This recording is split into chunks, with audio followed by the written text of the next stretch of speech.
શ્રી વલ્લભાદ આજનો દિવસ મારે કહેવો, મારે કહેવો મંગલકારી રે.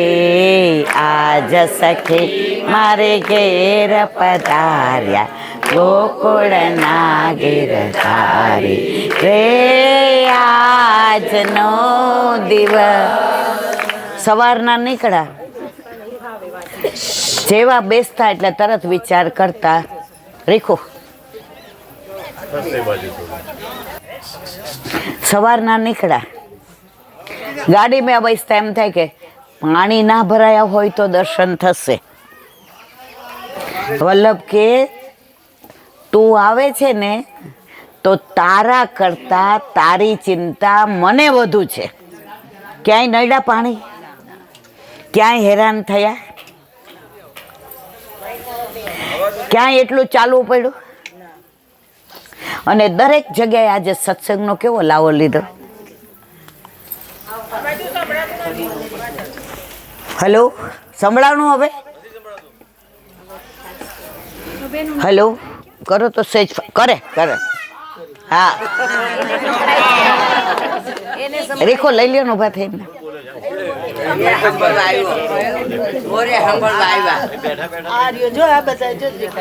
ચલો હવે બારાવાલા,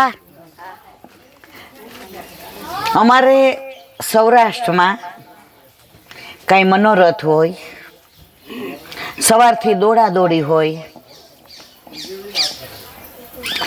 તો વૈષ્ણવો સાંજે સૂવે ને ત્યારે જય શ્રી કૃષ્ણ કહે. અને અમે નાના હતા એટલે ઓલું ઉનાળામાં કેવું ખાટલા ઓછા હોય ને ફળિયામાં હોવાનું હોય, એટલે જે મોઢા આવે ને એને નીચે સૂવું પડે. અને મને સૌથી વધુ બીક લાગતી હોય તો સાપની, અને મને બધાય બીવડાવે. હાય હાય તારો વાંધો આજે નીચે આવ્યો ગઈ. તો ત્યારે મેં વૈષ્ણવને વાત કરતા સાંભળ્યા છે. ઉઈગો એવો આથમો જમનાજીને તીર.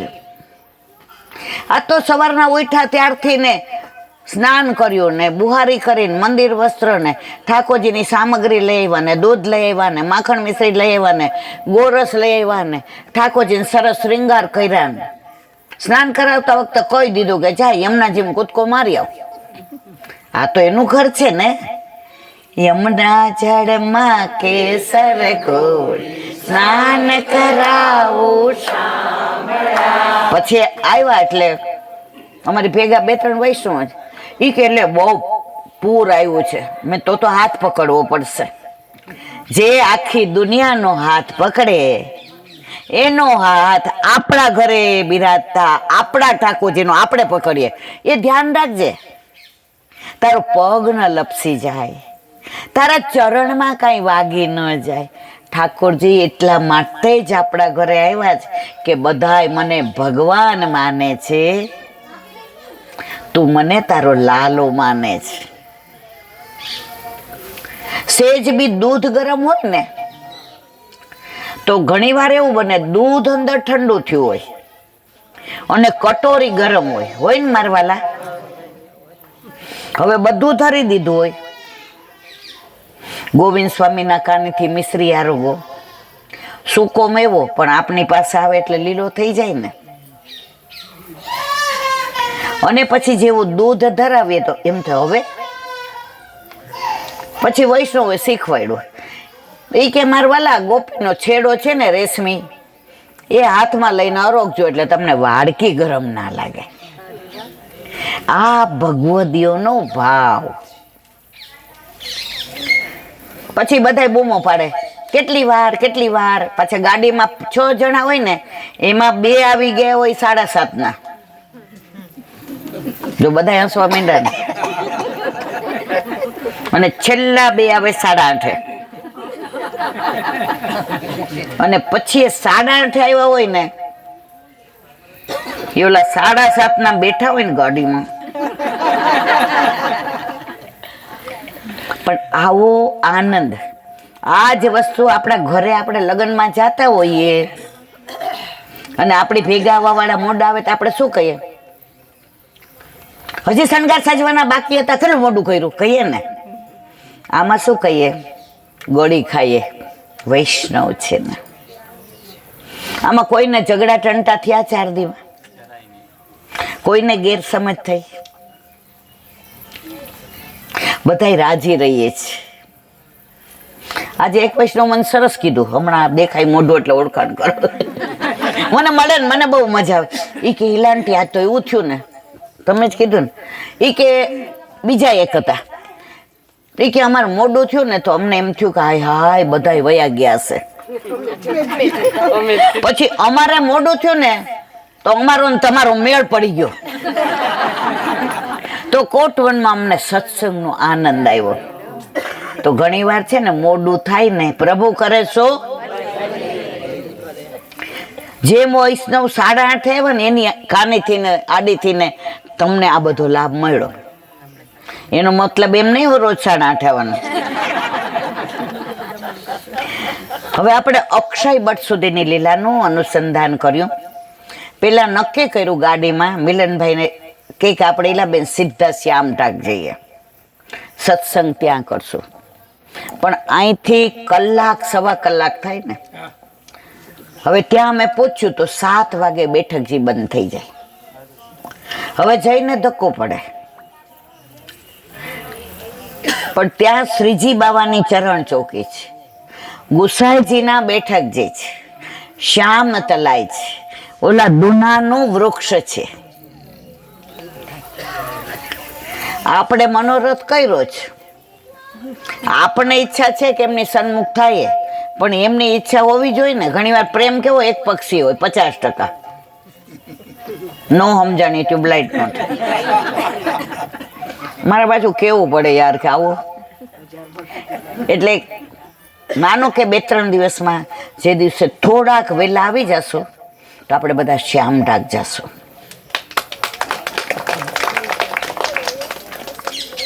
હવે તમે બધા આપણે ચીરઘાટ ગયા હતા.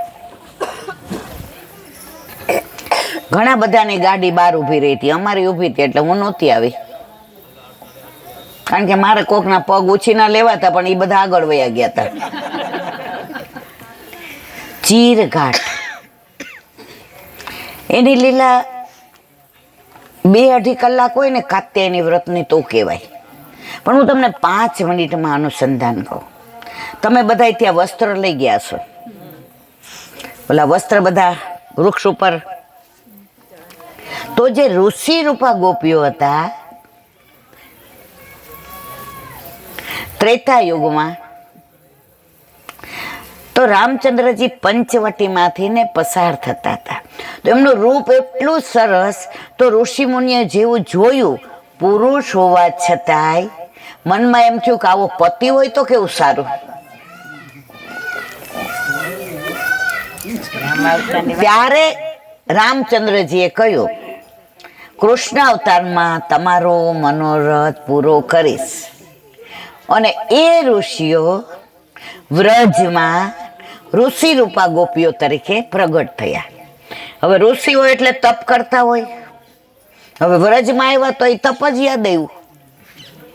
બીજી કોઈ ગોપીએ વ્રત નથી કર્યા હો, ઋષિ રૂપાએ જ કર્યા. એ બધા ભેગા થઈને નક્કી કર્યું કે આપણે કાત્યાયની વ્રત કરીએ. સવારે આપણા ઘરવાળા વ્રજવાસીઓ જાગે ને એ પેલા યમુનાજીમાં સ્નાન કરી, પૂજા કરી, ભોગ ધરી અને બધા જાગે પેલા આવી જવાનું. તો બધી ઋષિ રૂપા ગોપીઓ 16 શણગાર સજી અને અહીંયા ચીરઘાટ આવી. ત્યારે ચીરઘાટ નામ નહોતું, યમુના કિનારે આવી. અને યમુનાજીની વાલુકા, વાલુકા એટલે શું? રજ, રેતી. પણ આપણે રજ કે રેતી કોઈ દી નથી બોલતા, વાલુકા. એનું સરસ સુંદર સ્વરૂપ બનાવ્યું કાત્યાયની દેવીનું. એની પૂજા કરી, યમુનાજીમાં સ્નાન કર્યું અને બધા જાગે એ પેલા ઘરે પહોંચી ગયા. આ ટૂંકમાં કહું છું. હવે મહિનો થયો ને વ્રત પૂરું થયું. શેનું? હવે છેલ્લો દિવસ હતો. ફળનો. છેલ્લે દિવસે ઠાકોરજી પધાર્યા અને ગોપીઓ વસ્ત્ર યમુના કિનારે બહાર મૂકી અને સ્નાન કરવા જતી હતી. વસ્ત્ર હરી ગયા. કોણ?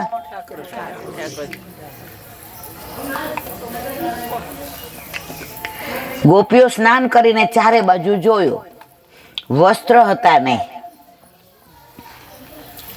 એકબીજાને પૂછવા માંડી, બહાર કેવી રીતે નીકળવું? જોયું તો ઠાકોરજી કદમના વૃક્ષ, ચીર ઘાટ ઉપર કદમના વૃક્ષ ત્યારે ઘણા હતા, પણ આ નીપ કદમનું વૃક્ષ હતું. એ વૃક્ષનું નામ શું હતું? ભાગવતમાં છે, નીપ કદમનું વૃક્ષ. નીપ એટલે વાસનાને જે હરી લે એને કહેવાય નીપ.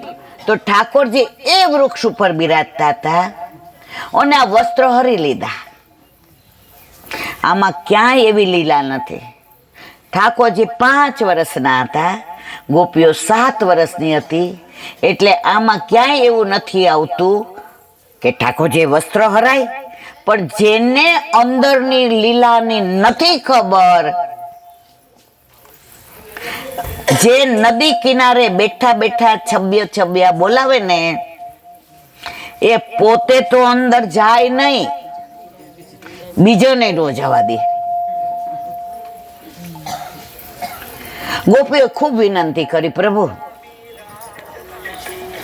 અમારા વસ્ત્ર આપો ને. ત્યારે ઠાકોરજીએ કહ્યું, ગોપી તમે 4 દોષ કર્યા છે એટલે તમને વસ્ત્ર નહીં મળે. ગોપીઓ કે કયા પ્રભુ? હવે આની બહુ લીલા લાંબી છે, એટલે મારે તમને 2 જ મિનિટમાં કહેવું છે.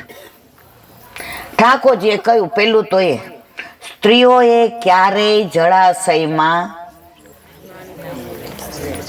નગ્ન થઈને સ્નાન કરાય, તમે ભૂલ કરી. આવું વ્રત કરાય?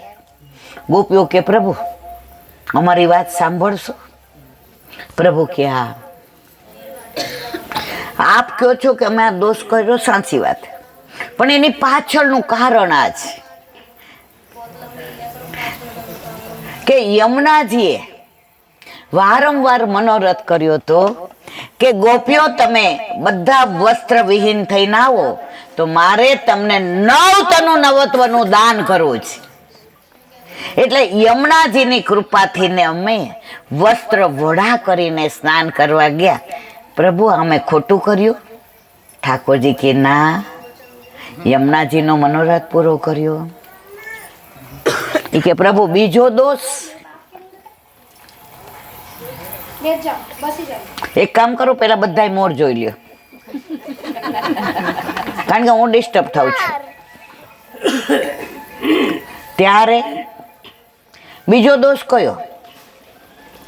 ગોપીઓએ કહ્યું, પ્રભુ કે બીજો દોષ એ સ્નાન કરતા હોય ત્યારે વાતો ન કરાય. આપણે તો સત્સંગમાં કરતા હોઈએ જ. ગોપીઓ કે પ્રભુ એનું કારણ કહીએ? કો. પ્રભુ વરુણ દેવતા, જળના દેવતા કોણ? લો બોલા જો, એને મજા આવે છે, પણ એને મજા લેવા લેજો, તમે અહીંયા મજા. વરુણ દેવતાએ અમને વિનંતી કરી અંદર પડ્યા. એટલે ગોપીઓ તમે તો રોજ ઠાકોરજી સાથે હો, તમે લીલા કરો, તમે જળ ભરવા જાઓ તો તમારા બેડા ચડાવે, તમે સાંકડીખોર માખણ વેચવા, ગોરસ વેચવા જાઓ તો મટકી ફોડે, તમારા ઘરે માખણ ચોરી કરે, તમારી સાથે રાસ, એની કંઈક વાતું કરો ને. એટલે ગોપીઓ કે પ્રભુ વરુણ દેવતાની વિનંતીથી અમે આપના જ ગુણાનો વાદ યમુનાજીમાં કરતા હતા. સમજાયું બધાને કે નથી સમજાયું? પ્રભુ આ દોષ છે? ઠાકોરજી કે ના. એ કે ત્રીજો દોષ, તમે અન્યાશ્રય કર્યો. આ કાત્યાયની દેવીની પૂજા કેમ કરી? પ્રભુ યમુનાજીના વાલુકા માંથી જ આ દેવી પ્રગટ કર્યા છે. અને એમની પાસે અમે અમારો પતિ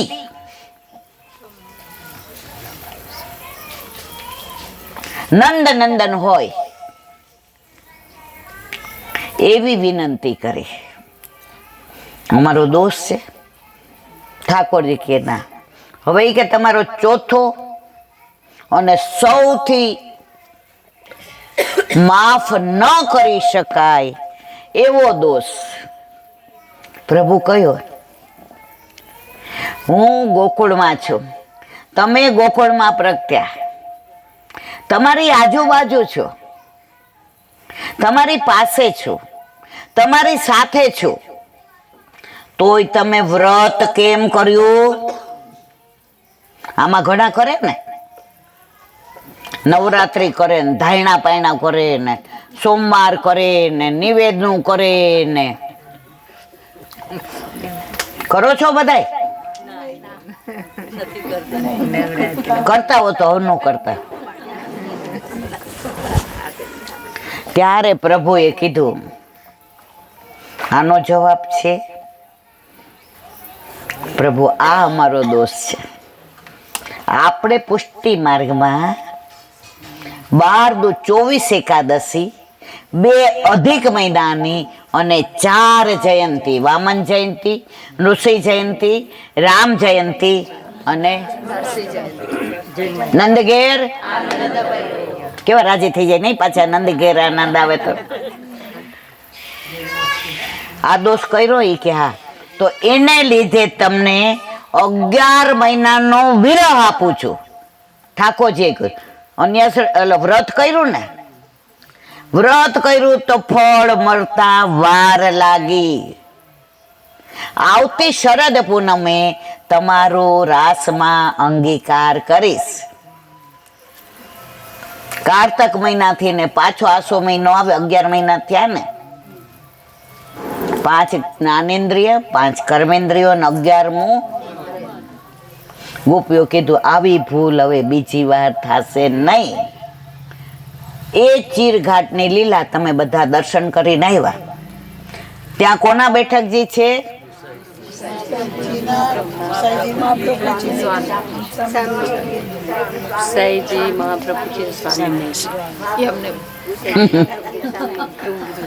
ત્યાં કાત્યાયની દેવીના દર્શન કર્યા, ત્યાં ગુસાઈજીના બેઠકજી છે. એમાં શૃંગાર રસ મંડળનું દાન લીલાનું ટીકા ત્યાં લખે છે.